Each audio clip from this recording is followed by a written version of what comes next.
let's get to this week's Health Watch segment with Dr. Syed Hussain from Trinity Health of New England, who is joining us over Zoom as he's on the road this morning. Doctor, good morning to you. How are you?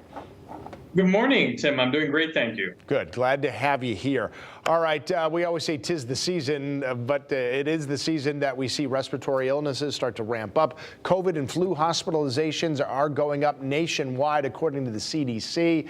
How expected is that, and how worried should we be here in Connecticut? Also, do we know how Connecticut's numbers look? Yeah, a little concerning, Tim, because we know a vaccination uptake this season has been low. For influenza and for COVID-19. We do see an uptick in COVID-19 cases across the state, across the country, as well as flu that is picking up in activity. And we haven't even come to the busiest part of this season yet. So that's why it's a little worrisome. It's still not late for folks to roll up their sleeves and get the vaccine. However, in terms of COVID-19, what we're seeing, though, is a new variant.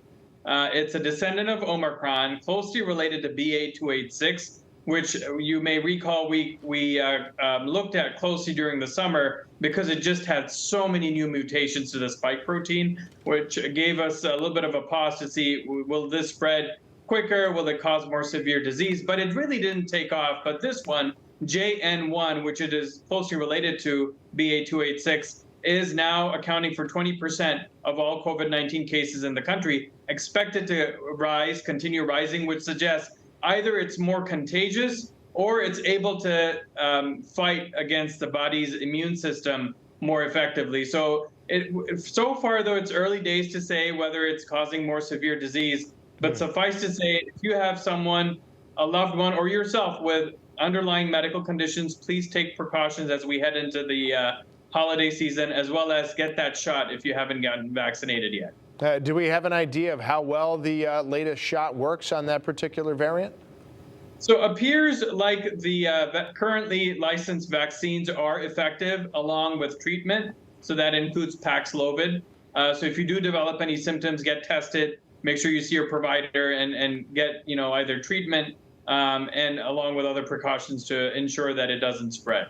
Got it. Also, it looked like, I think the CDC said, as far back as going back to the flu, it was really ramping up in the southern part of the U.S., not so much in Connecticut yet. So that would sort of buffer why you're saying it is definitely not too late to get that flu shot. Do we know why the southern part of the U.S. is getting hit harder than the northern part at this point?